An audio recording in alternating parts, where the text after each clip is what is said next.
ሰላም ሰላም ቤተሰብ እንዴት ናችሁ? ዛሬ እስቲ ስለ ዲቪ 2027 አንዳንድ ነገር ልበላችሁ ብዬ ነው። ማወቅ ያለባችሁ ነገር ስላለ ነው። መጀመሪያ ዲቪ 2027 ያው ገና አልተጀመረም። ኦፕኒንግ ዴቱ ኦክቶበር 16 ነው። ኦልሞስት ያው ገና ነው። አንድ 10 ቀን ይቀረዋል። ስለዚህ ምንድን ነው ሪኳየርመንቶች አሉ። ስለዚህ እነዛን ሪኳየርመንቶች ማወቅ አለባችሁ። ምክንያቱም ዲቪ 2027 እንደ ሌሎቹ እንዳለፉት ዲቪዎች አይደለም። ምክንያቱም አዳዲስ ነገሮችን ጨምሯል። እነሱን እናያለን። እስቲ ምንድን ነገር ነው የጨመረው ከድሮ የሚለውን እናያለን። ያው መጀመሪያ ያው ወደ ዌብሳይቱ እንሄዳለን። ያው ዲቪ ዳይቨርሲቲ ቪዛ ዲቪ 2027 ብላችሁ መግባት ነው ብሮዘራችሁ ላይ። ከዛ እንዲህ አይነት ፔጅ ይመጣል። እስቲ እኔ እንኳን እንዲገብቼ ይመጣልኝ ይሄ ነው። እስቲ ሬጂስትሬሽን ሃው ዳዝ ዳይቨርሲቲ ቪዛ ሎተሪ ወርክ ይላል። ያው ሬጂስትሬሽን፣ ሴሌክሽን፣ ኖቲፊኬሽን፣ አፕሊኬሽን፣ ቪዛ ኢንሹራንስ ይላል። እነዚህን ነገሮች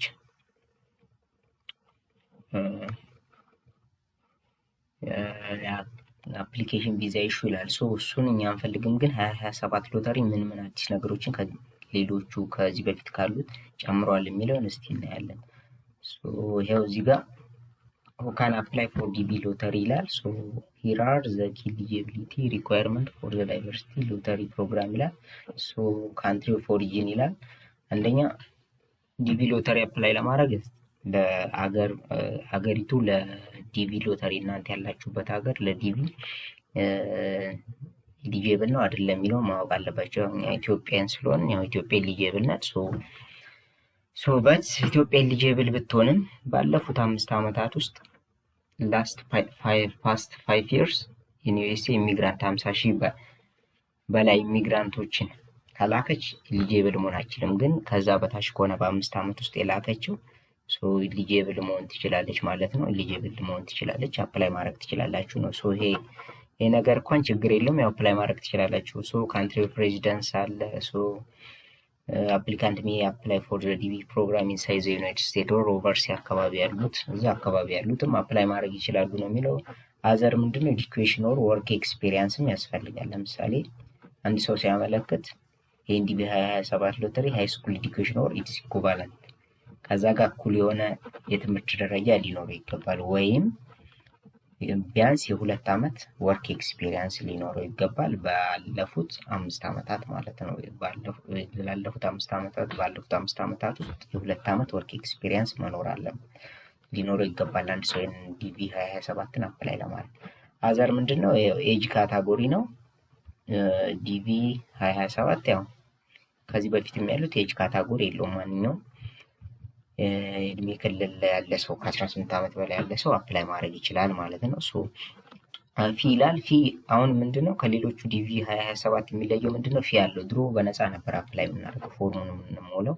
በት ዲቪ 27 ግን ምንድነው ፊ ያለው ሬጂስትሬሽን ፊ ያለው ሰው ስትመዘገቡ ለዛ ለምዝገባው $1 ያስከፍላል ማለት ነው። እዚህ ጋር ይላል ስታርት ኢዝ አፕሊካንት ዊል ቢ ስታርቲንግ ኢን 2027 ለማለት ነው። ኢን 2027 አፕሊካንት መስት ዊል ቢ ቻርጅድ አት $1 ኤሌክትሮኒክ ሬጂስትሬሽን ፊ ቱ ኢንተር ዘ ሎተሪ ይላል። ሎተሪው ለመሙላት ሬጂስተር ለማድረግ የግድ መጨረሻ ላይ $1 ዩኤስዲ ዶላር ያስፈልጋል። ስለዚህ $1 የአሜሪካ ዶላር ያስከፍላል ማለት ነው። ክፍያው ምንድነው? ኢን አዲሽን ቱ ዚስ ሎተሪ ዊን ዊል ኒድ ቱ ፔይ $330 $330 የአሜሪካን ዶላር ፊ ቱ አፕላይ ፎር ዳይቨርሲቲ ቪዛ ነው። ለምሳሌ ይሄኛው $1 ኤሌክትሮኒክ ሬጂስትሬሽን ፊ ነው የምትከፍሉት። ነገር ግን $330 ደግሞ ምንድነው? ለምሳሌ አፕላይ አድርጋችሁ ከደረሳችሁ ለቪዛ ምናምን ፕሮሰስ ትከፍላላችሁ $330 ማለት ነው። በእኛ አሁን ባለው 100 እስከ 50 ሺህ ብር ይደርሳል ማለት ነው። ስለዚህ ያው ኤሌክትሮኒክ ሬጂስትሬሽን ፊ ነው አሁን ከባዱ። እንዴት ነው የምናገኘው ምናምን ትላላችሁ። እሱን ሲደርስ ሰራላችኋለሁ። ምክንያቱም ኤሌክትሮኒክ ሬጂስትሬሽን ማለት በኤሌክትሮኒክ መንገድ ነው ብሩን የምከፍሉት። ያው እነሱ ያው ተቋሙ ያመጣል፣ በምን መንገድ እንደምከፍሉ ያመጣል። ለምሳሌ በዲቤት ካርድ ሊሆን ይችላል ወይ ክሬዲት ካርድ ወይም ደግሞ ማስተር ካርድ ሊሆን ይችላል፣ ወይም ደግሞ ዲጂታል ካርዶች ሊኖሩ ይችላሉ። ላይክ እንደ ፔፓል ለምሳሌ እነዚህ ክሪፕቶ ኤክስቼንጆችን በመጠቀም አላቸው የራሳቸው የክሪፕቶ ኤክስቼንጆች ካርድ አላቸው። ለምሳሌ ባይቤት አለ፣ ባይቤት ካርድ አለ። እንደዚህ አይነት ነገሮች መክፈል ይቻል ይሆናል። ሶስቱን እስቲ ሲለቁ የዛ ጊዜ በምን መንገድ መከፈል እንዳለበት ሲለቁ የዛ ጊዜ እናያለን። ግን ያው ማስተር ካርድ ያለው ሰው ወይም ዲቤት ክሬዲት ካርድ ያለው ሰው በቀላሉ ያው መክፈል ይችላል ነው። ግን እኛ እንደ ኢትዮጵያ እሱ ነገር ብዙ ሰው ጋር የለም መሰለኝ። እሱን እስቲ ወይም በኤክስቼንጆች ላይክ እንደ ባይቤት አይነት ካርድ መክፈል የሚቻል ከሆነ እሱን እስቲ ሲለቁ እናያለን ማለት ነው። ይሄን ይመስላል ማለት ነው የዲቪ 2027 ያለው ሪኳየርመንት ማለት ነው። ምን ከድሮ የተለየው ምንድን ነው? ይሄን ያው ፊ ጨምሯል። $1 የሬጅስትሬሽን ፊ እንጠቀማለን ማለት ነው። ያው ይሄ እነዚሁ መስፈርቶቹ ናቸው። ከዛ በፊት ግን ምንድን ነው ከዚህ በኋላ ምንድን ነው ያለው ምንድን ነው ፎቶ ነው። ፎቶ ወሳኝ ነው። ፎቶ የራሱ የሆነ ሪኳየርመንት አለው። አብዛኛው ሰው ፎቶ ራሱ ሰልፊ ይነሳና ቼክ ሳያደርግ አፕላይ ያደርጋል፣ ሰሚት ያደርጋል። እሱ ጥሩ አይደለም።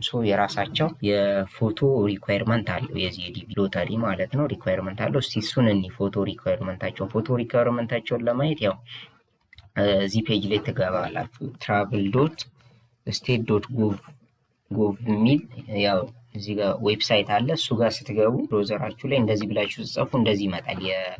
የዩኤስ ዲፓርትመንት ኦፍ ስቴት ቢሮ ኦፍ ካውንስል አፌርስ የሚል አለ። የዩናይትድ ስቴትስ አሜሪካ የውጭ ጉዳይ ቢሮ አለ። እሱ ሳይት ላይ ዌብሳይት ላይ ታገኙታላችሁ። እሱ ጋር ስትገቡ እዚህ ዩኤስ ፓስፖርት የሚል አለ፣ ኢንተርናሽናል ትራቭል አለ፣ ዩኤስ ቪዛ የሚል አለ፣ ኢንተርካንትሪ አዶፕሽን አለ፣ ኢንተርናሽናል ፓረንት ቻይልድ አብዳክሽን አለ፣ ሪፕለስ ኦፍ ሰርቲፋይድ ዶክመንት አለ፣ ብዙ አሉ። ፔጁ ላይ ስትገቡ ሆም ፔጅ ላይ እንደዚህ ይመጣል። ከዛ እናንተ እዚህ ጋር ዩኤስ ቪዛ የሚለውን ትነካላችሁ። እዚህ ጋር ዩኤስ ቪዛ የሚለውን ስትነኩ እንዲህ አይነት ፔጅ ይመጣል። እንዲህ አይነት ፔጅ ይመጣላችኋል። እንዲህ አይነት ፔጅ ሲመጣ ከታች ስክሮል ስታረጉ ፎቶ ሪኳየርመንት የሚል አለ። እዚህ ጋር ቪዛ ፎቶ ሪኳየርመንት ምን አይነት ፎቶ ነው የምንጠቀመው ዲቪን አፕላይ ለማድረግ የሚለውን እዚህ ጋር አለላችሁ። ፎቶ ሪኳየርመንቱ አለ፣ ምን አይነት ፎቶ እንደምትጠቀሙ እዚህ ጋር ኤግዛምፕሎች አሉ። ዲጂታል ኢሜጅ ሪኳየርመንት አለ። ፎቶ እነዚህ መጠየቅ የምትፈልግ ከፎቶ ጋር የተያያዙ ነገሮችን መጠየቅ ከፈለጋችሁ እዚህ ጋር አለ፣ መጠየቅ ትችላላችሁ። እዚህ ጋር ሎ ኤንድ ፖሊሲዎች አላቸው የራሳቸው፣ እሱንም ማየት ይቻላል ማለት ነው። ነው እኔ ዛሬ ማሳየት የፈለግኩት ምንድነው ከዲቪ 2027 መስፈርቶች ውጭ ፎቶ ሪኳየርመንቱ ምን ይመስላል የሚለው ወሳኝ ስለሆነ ማለት ነው። እስቲ እንግባ እዚህ ጋር። ከዛ እዚህ ጋር ስንገባ እንደዚህ ይመጣል። ፎቶ ሪኳየርመንት ይላል። ያው በዚህ ድረገጽ መግባት ትችላላችሁ። በዚህ travel.state.gov በሚል ድረገጽ ገብታችሁ ፎቶ ሪኳየርመንቱ ምን እንደሚመስል ማየት ትችላላችሁ። ይሄ ነው ፎቶ ሪኳየርመንቱ። ዩር ፎቶ ኢዝ ቫይታል ፓርት ኦፍ ዩር ቪዛ አፕሊኬሽን ይላል። አያችሁት?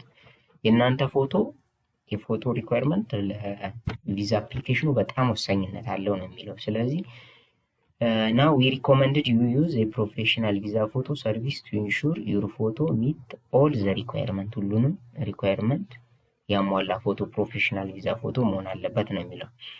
ዩር ፎቶ ኦር ዲጂታል ኢሜጅ መስት ቢ ምን መሆን አለበት? አንደኛ ከለሩ ምንድነው? ባክግራውንድ ከለር ላይ ዋይት ቢሆን ይመረጣል። ነጭ ከጀርባ ያለው ዋይት ቢሆን ይመረጣል። ሁለተኛ ሳይዙ ዘ ሳይዝ ሰች ዛት ዘ ሄዲንግ ቢትዊን 1 ኢንች ኤንድ 1 ኢንች ዊዝ 3/8 ኢንች ወይም ከ22 ሚሜ እስከ 35 ሚሜ መሆን አለበት። ሳይዙ ይሄዳችሁ ሳይዙ እንደዚህ መሆን አለበት።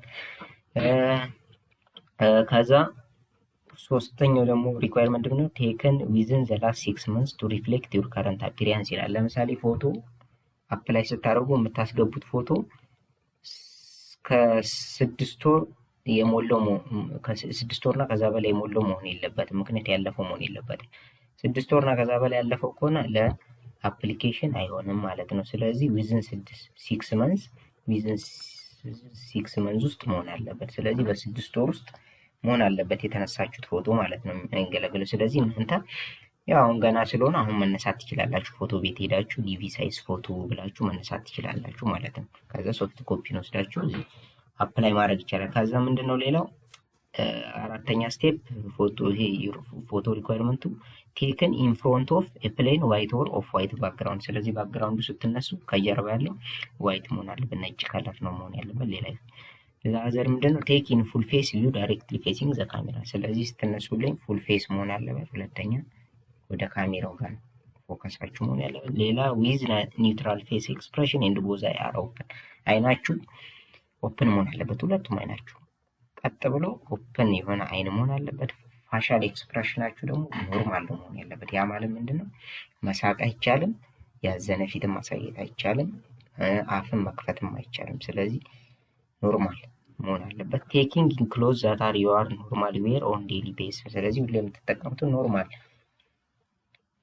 ቲሸርት ሊሆን ይችላል፣ ኖርማል ልብስ መልበስ ለብሳችሁ ነው መነሳት ያለው። ሌላ ምንድነው ዩኒፎርም ሹድ ኖት ቢ ዋርን ኢን ዩር ፎቶ ላይ ዩኒፎርም አይፈቀድም፣ በት ኤክሴፕት ሪሊጂየስ ክሎዚንግ ዛት ኢዝ ዋርን ዴይሊ። ስለዚህ ከሪሊጂየስ የአለባበሶች ይሄ ሪሊጅን ወይም የሃይማኖት አለባበሶች አሉ። ለምሳሌ ሙስሊሞች የሚለብሱት አለ፣ እሱ ይፈቀዳል። ከዛ ውጭ ግን አይፈቀድም ነው የሚለው። ዱ ኖት ዌር ሃት ኦር ሄድ ከቨሪንግ ዛት ኦብስኪውር ዘ ሄር ኦር ሄር ላይንስ ይላል። ስለዚህ ሌላ ምንድነው ኮፍያ ወይም ጭንቅላታችሁን ከቨር የሚያደርግ ነገር መልበስ አይፈቀድም። ሌላ ደግሞ ምንድነው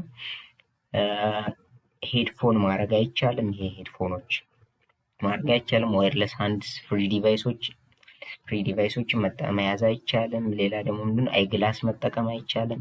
ስለዚህ እነዚህ ሁሉ ሪኳየርመንቶች ናቸው ማለት ነው። ሶ እነዚህም በጣም ልብ ማለት አለባችሁ ማለት ነው። ሌላ ደግሞ ምንድነው ሌሎችም አሉ። ዘ ፍሬም ኦፍ አይ ግላስ መስት ኖት ከቨር ዘ አይ። ስለዚህ አይ ግላሳችሁ መስት ኖት ከቨር ዘ አይ ነው። ዜር መስት ኖት ቢ ግሌር ኦን አይ ግላስ ኦብስታክል ይላል። ሶ ኢፍ ኖርማል ዌር ሂሪንግ ዲቫይስ ኦር ሲሚላር አርቲክል ዘ ሚ ዋርን ኢን ዩር ፎቶ ላይ ማስወገድ አለባችሁ። እነዚህ መጠቀም አይጠበቅባችሁ። ይሄ መሆን አለበት። አንድ ነገር ደግሞ ምንድነው ሌላ ያልነገርኳችሁ ነገር ፎቶ ሳይዝ ስትነሱ ይሄ ፎቶ ቤቶች የሚሄዳችሁ በራሳችሁ ስትነሱ ምንድነው ፎቶ ሳይዙ 600 በ600 ፒክሰል መሆን አለበት። የዲቪ ሳይዝ ፎቶ ዲቪ ሳይዝ ፎቶ 600 በ600 ፒክሰል መሆን አለበት። እሱን እንዳረሱ። ስለዚህ ምንድነው ሪኳየርመንቱ ጋር ይሄን ሪኳየርመንት ማሟላት አለባችሁ። ፎቶአችሁ የእናንተ ፎቶ ለዲቪ አፕላይ ከማድረጋችሁ በፊት ይሄን አሁኑኑ ገና ስለሆነ ሄዳችሁ ፎቶ ቤት ይሄን ነገር ማድረግ ትችላላችሁ። እና እስቲ ፎቶ ኮምፖዚሽን ቴምፕሌቶችን እንይዝ። እዚህ ጋር ገብተን እስቲ ይሄ ፎቶ ኮምፖዚሽን ይላል። ፎቶ ኮምፖዚሽን ምን እንደሚመስል እስቲ አቀማመጡ በራሳችሁ። አንዳንዴ አሁን ሰው አብዛኛው በራሱ ያነሳል። ስለዚህ በፎቶ እንደዚህ ነው ማንሳት ያለባችሁ። ኮምፖዚት አቀማመጡ ለምሳሌ ፔፐር ፎቶ ሄድ ሳይዝ ቴምፕሌት እንደዚህ መሆን አለበት። ያያችሁት እዚህ ጋር ከላይ ሆሪዞንታሉ 2 ኢንች መሆን አለበት። ይሄ ከዚህ ያያችሁት ከዚህ እስከዚህ 2 ኢንች ከዚህ እስከዚህ ደግሞ 1 and 1/8 ኢንች ወይም 1 up to 3/8 ኢንች መሆን አለበት። ከዛ እዚህ ጋር ፔፐር ፎቶ ሄድ ሳይዝ ነው። ይሄኛውም እንደዛ 1 ኢንች እና 1 ኢንች ከ3/8 ኢንች መሆን አለበት። ፎቶ ሄድ ሳይዝ ቴምፕሌት ምን ይላል? ፎቶ መስት ቢ 2 ኢንች ባይ 2 ኢንች። ስለዚህ 2 ኢንች በ2 ኢንች ነው መሆን ያለበት። ፎቶ ሳይዝ ይሄ ምን መሆን አለበት? ይሄ እዚህ ጋር ቨርቲካሉም 2 ኢንች ነው፣ ቶታል ሆሪዞንታሉ 2 ኢንች። ስለዚህ ሳይዙ ምንድነው እኩል መሆን አለበት፣ ላይክ ስኩዌር ማለት ነው። ስለዚህ 2 ኢንች በ2 ኢንች። ስለዚህ እዚህ ጋር ያለው ይሄ ዋይ አክሲሱም 2 ኢንች ነው፣ ኤክስ አክሲሱም 2 ኢንች ነው። ስለዚህ 2 በ2 መሆን አለበት። ሄት ኦፍ ዘ ሄድ ኦር ዘ ቶፕ ኦፍ ሄር ቱ ዘ ቦቶም ኦፍ ቼን። ስለዚህ ከዚህ እስከዚህ ያለው ምንድነው ሹድ ቢ ሜዠር 1 ኢንች። አያችሁት? ዘ ሄድ ኦፍ ዘ ሄድ ቶፕ ኦፍ ሄራችሁ ላይ ያለው ከ1 ኢንች እስከ 1/3 ኢንች መሆን አለበት። ይሄ ማለት ነው። አያችሁት? ከራስ ፀጉራችሁ እስከ ፊታችሁ እስከዚህ እስከ አገጫችሁ ያለው 1 ኢንች መሆን አለበት። ሜክ ሹር ዛት ዘ ሄት ኢዝ ቢትዊን 28 ሚሊ ሜትር እስከ 35 ሚሊ ሜትር ፍሮም ዘ ቦቶም ኦፍ ዘ ፎቶ። ይሄ ያያችሁት? ከዚህ ከአይናችሁ እስከ ታችኛው እጃችሁ የሚቆረጠው ድረስ ከ28 ሚሊ ሜትር እስከ 35 መሆን አለበት ነው የሚለው። ይሄን ይመስላል ማለት ነው። ይሄ ዲጂታላይዝ ስታደርጉት ደግሞ ይሄን ምንድነው ኢሜጅ ሄድ ሳይዝ ቴምፕሌቱ ቅድም ያልኳችሁ 2 ኢንች ማለት በዲጂታል ወይም በፎቶ ህግ መሰረት በፒክስል መሰረት ፎቶ በፒክስል ነው ሜጀር የሚደረገው። ስለዚህ እዚህ ጋር 600 ፒክስል በ600 ፒክስል መሆን አለበት። ቅድም ያልኳችሁ 600 ፒክስል 600 ሆሪዞንታል ቨርቲካሉ 600 ፒክስል ይሄም 600 ፒክስል መሆን አለበት። እሱን እንዳይረሳ። ያው እዚህ ጋር ኢሜጅ ፒክስል ዳይሜንሽን ሳር ስኩዌር ነው። አስፔክት ሬሽዮ ነው 600 ፒክስል ዊድዝ 600 ፒክስል ሄድ መሆን አለበት ነው። ማክሲመም አክሰፕተብል ዳይሜንሽን አለ ከ1200 እስከ 1200 ፒክስል ይፈቀዳል። ግን ይሄን 600 አድርጉ። ይሄን ይመስላል። ሶ ይሄን ካየን ኤግዛምፕሎችን እንይ እስቲ። ፎቶ ኤግዛምፕል አለ እዚህ ጋር። እስቲ ፎቶ የትኞቹ ናቸው ትክክለኛ ለዲቪ የሚሆኑት ዲቪ ሳይዝ ፎቶ የሚለው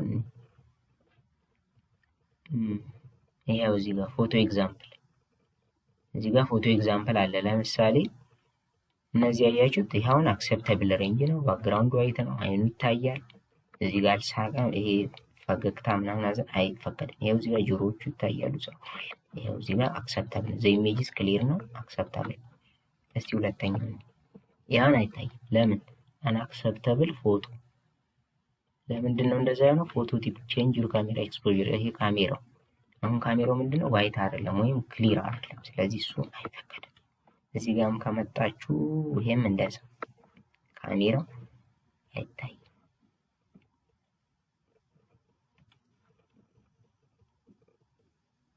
ይሄ ይፈቀዳል። ኢሜጅስ ክሊር ይፈቀዳል። ይሄን ካያችሁ ደግሞ ሻዶ አለው።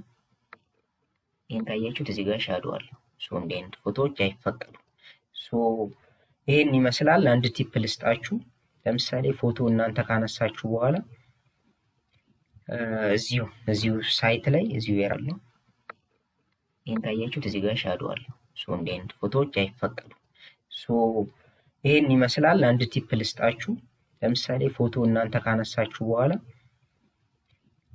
እዚሁ ሳይት ላይ እዚሁ የራሳችሁ ሳይት ላይ ምን ታደርጋላችሁ? እዚህ ጋር ያያችሁት ዩዝ አወር ፎቶ ቱል ቱ ክሮፕ ዩር ፎቶዎቻችሁን እንዴት ነው ክሮፕ? ለምሳሌ አንዳንዴ ፒክስሉ እናንተ ያነሳችሁበት ፎቶ ካሜራ ፒክስል ሳይዙ እኩል አይደለም። እሱን በዚህ መንገድ ፎቶአችሁን ክሮፕ ማድረግ ትችላላችሁ። ቲፕ ነው ይሄ። ፎቶ ቱል የሚል አለ እዚህ ጋር ዩዝ አወር ፎቶ ቱል ይላል። ቱ ክሮፕ ፎቶ ኢትስ ራይት ሳይዝ። በዚህ በዲቪ ሳይዝ ፎቶ የሚያወጣላችሁ የክሮፕ የሚያደርግላችሁ ቱል ነው። ፎቶ ቱል ውስጥ ትገባላችሁ።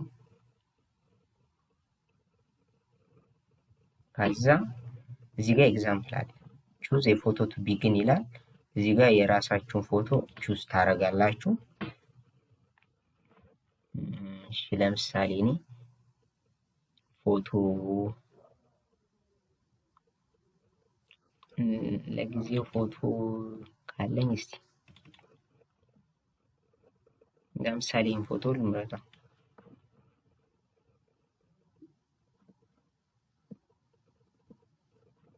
እንዳያችሁታ ኢሜጅ ይመርጣል።